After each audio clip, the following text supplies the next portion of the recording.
بسم الله الرحمن الرحيم إن الحمد لله نحمده ونستعينه ونستغفره ونؤمن به ونتوكل عليه ونعوذ بالله من شرور أنفسنا من سيئات أعمالنا من يهده الله فلا مضل له ومن يضلله فلا هادي له ونشهد أن لا إله إلا الله وحده لا شريك له ونشهد أن سيدنا مولانا محمد عبده ورسوله أما بعد.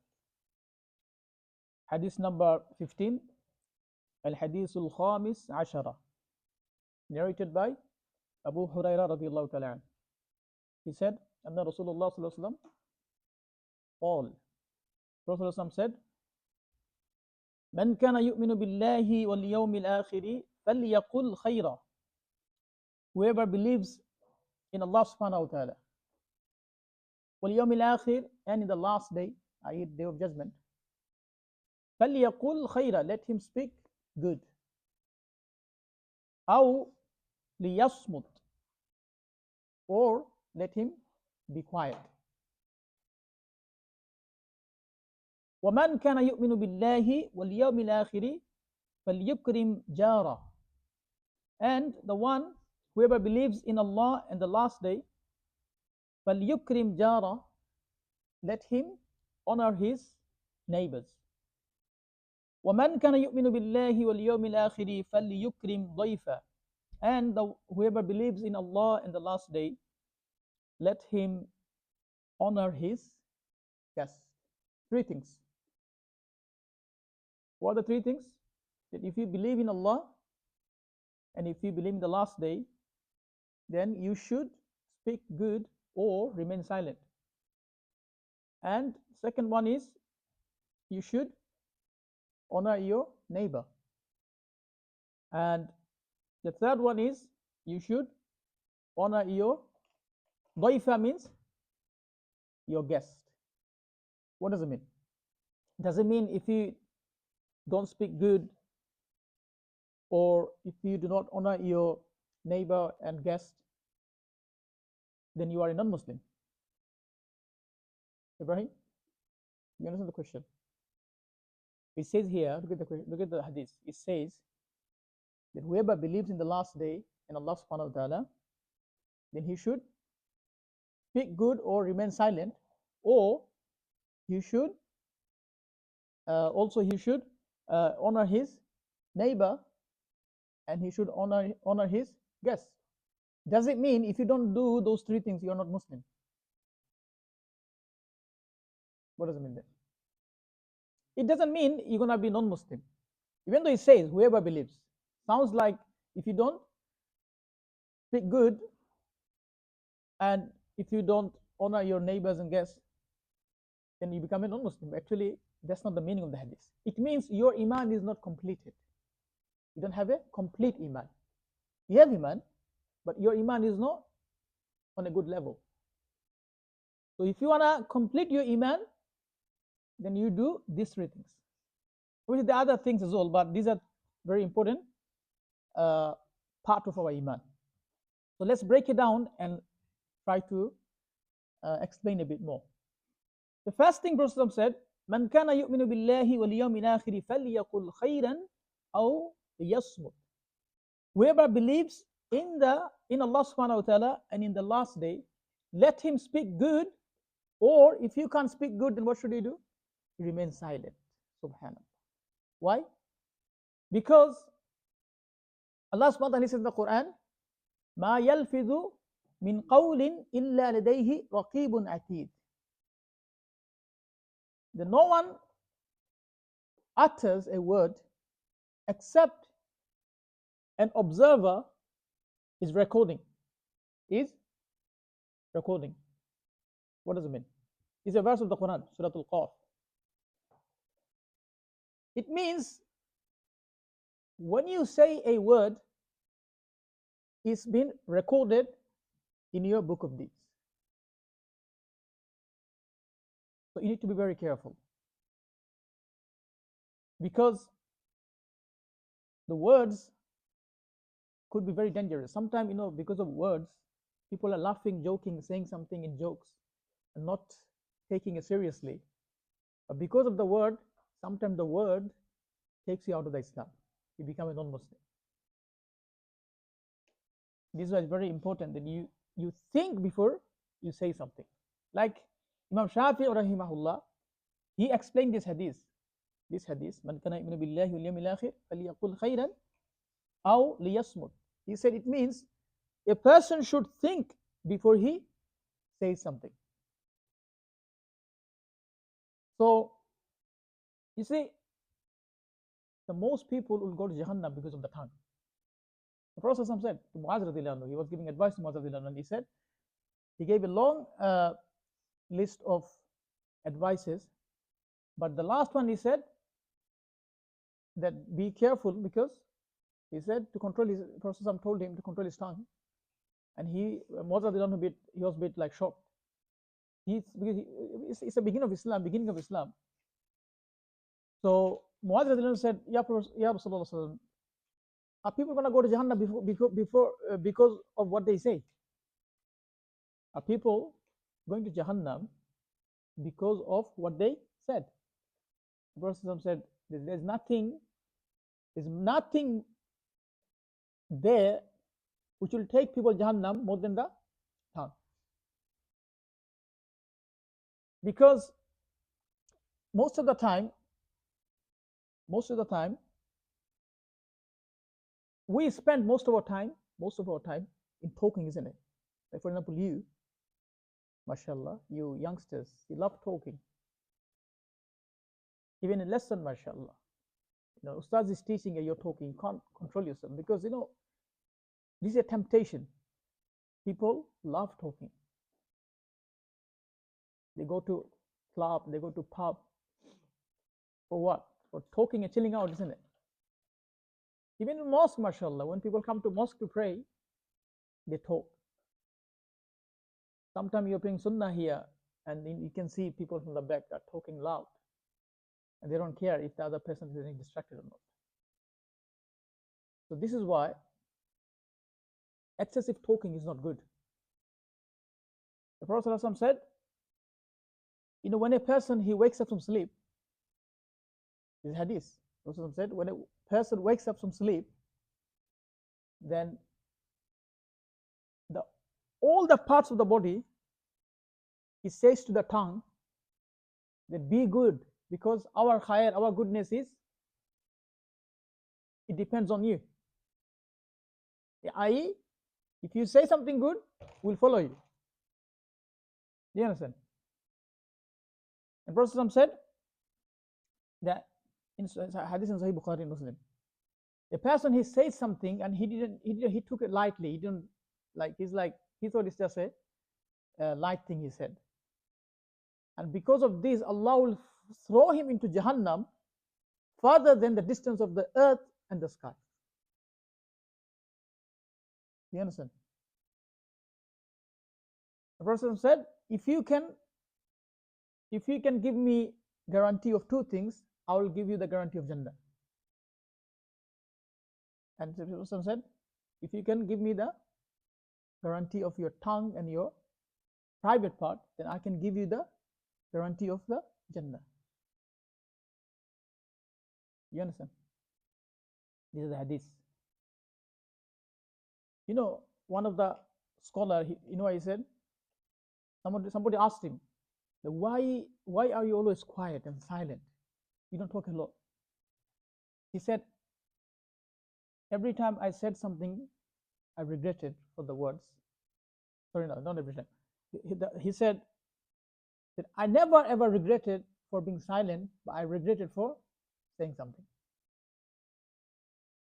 You understand? So this is why it's very important. Before we say something, we should be very careful. Because always remember, when you're saying something, always remember the verse of the Quran where Allah subhanahu wa ta'ala said, "Ma yalfidu min qawlin illa ladayhi raqibun atid." Always remember, I'm going to say something and I'm talking. Everything I'm saying, the angels are recording it. And on the day of judgment, Allah will show you. You understand? On the day of judgment, Allah will show you what you said. Even the small thing. Sometimes people, they want to make jokes and they want to make people laugh. That's what normally you do in the class.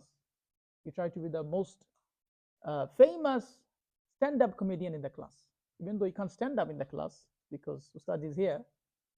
But what I see that you lot just always trying to making fun and saying something funny to get attention to make people laugh, isn't it? So your age, it happens. I used to do the same thing in my age, but you have to control it. Why? Because Prophet said, "Owe to the person, the one who lies to make people laugh. Owe to him." Who said it? Prophet ﷺ. He's cursing the person who lies to make people laugh. Normally youngsters, they do this kind of thing. They make up stories to make people laugh. Because lying is the mother of all sins. If you can lie, you can do anything. A Muslim can't lie. If you have Iman inside you, you will not lie. Do you understand? Next part of the hadith, وَمَنْ كَانَ يُؤْمِنُ بِاللَّهِ وَالْيَوْمِ الْآخِرِ فَلْيُكْرِمْ جَارَهُ. Jara means neighbor. Jara means not the Zara clothes, like the clothes shop. It's not Zara, it's Jara. It means your neighbor. Now, if you have true Iman, you will honor your neighbor. You understand? Now, Prophet said, Jibril alayhi salam, he used to advise me so much. He used to advise me so much about the neighbors that I thought one day Allah subhanahu wa ta'ala will make my neighbors an inheritor. He will make my neighbors my inheritor. You know, people who inherits your property when you die, normally they are your family members, isn't it? Your children or your brothers, your mom, dad. But your neighbor doesn't inherit your property. But Prophet said, because he was telling me about the neighbor, the rights of the neighbors so much, and I thought probably one day Allah subhanahu wa ta'ala will send a verse, and Allah will make my neighbors my inheritor. Because you see, neighbor are the people who lives around you. You understand? The neighbors are the people who live around you. So you need to be very careful, because if you hurt them, there's a more chance you might hurt them. If you have relatives, for example, your brothers, sisters, whoever, cousins, they don't live around you. Most of them, they live far away, isn't it? But your neighbors, they live around you. You understand? So you might make mistake with your neighbors more than you're gonna make mistakes with your relatives, far relatives, who lives far away from you. You understand? Now, who are the neighbors? Neighbors are the people who lives in the house with you. So your family members, they are your neighbors as well. Do you understand? Because they live next to you, isn't it? They live next room, or sometimes your brother or sister is sleeping in the same house, in the same room. So they said there are 4 types of neighbors. Who are they? So he says, those who inhabit your house with you. Those who inhabit the house with you, i.e. the people who are living with you in the same house. Okay? And then also refers to whoever adjoins your house, means your house and then house next to you. They are your neighbors as well. Also, it refers to 40 houses on every side. 40 houses on every side. So 40 houses on your right side, 40 houses on your left side, 40 houses in front, and 40 houses behind. They are your neighbors. And the 4th one, he says, people who resides, people who live with you in the same land. In the same land, they are your neighbors. It means that same land means what? The same city. They are your neighbors as well. So the rights of the neighbors are very important. You understand? Because you have to be very careful. And how we be careful with the neighbors? because you don't disturb them, okay, and you don't do such thing which is going to cause a problem for them. For example, making noise at night time when people are sleeping, even at daytime as well. Some people, like, they blast the music out. It could be your neighbors, someone in their house who is sick, who is ill. Do you understand? And because your thinking is daytime, is by law I'm allowed to blast the music out, and you're listening to song and wherever it's haram anyway, and wherever you're doing, and then the neighbor who is about to die, or like, wherever the situation is, and he is suffering because of your Michael Jackson music, isn't it? Also, if you cook some good food, like for example, sometime when you are cooking, especially the Asian people, when we cook the curry, subhanallah, the smell of it, beautiful, isn't it? It makes you hungry. If you cook meat, then you should meat, chicken, whatever curry you cook. Obviously, smell is gonna go in their house, especially a Pakistani, Bengali, and Indian. Then your curry is mashallah. When you cook the curry, then it spreads the smell, isn't it? A nice smell, khushbu, and makes the English neighbor hungry. You understand? Like I was cooking when I used to live in Dagna, and I was cooking meat, and I know how to cook, mashallah, a good chef, And then I was thinking to give it to my neighbor. She was an Irish old woman. And I thought, is she gonna eat or not, because this is spicy curry, and I don't even know her that close, because I just recently moved there. I don't know if she's gonna be upset or not.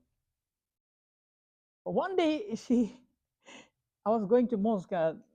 She came out of her house as well, and then I said hello, hi, and then she said to me like, you okay, and this thing. She goes, by the way, I love the smell of your curry. Do you understand?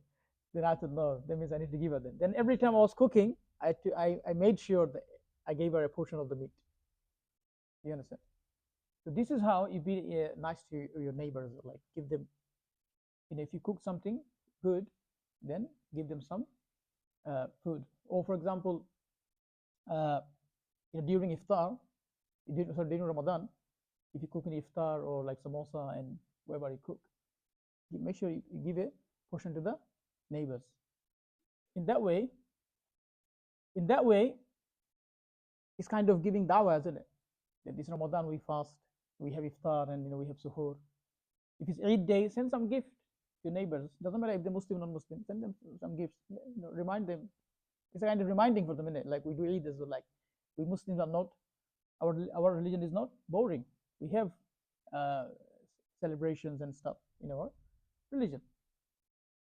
Or if they need any help, okay, always try to help them. Ask them. Sometimes ask them if they're okay. Tell them if they need any help. Tell them you're ready anytime. Just knock on my door, inshallah. You'll find me there. You understand? Even smile, when they come out, hello, hi, smile. It's really good. It's nice. English people, they have this kind of character, Our Asian people don't have this kind of thing.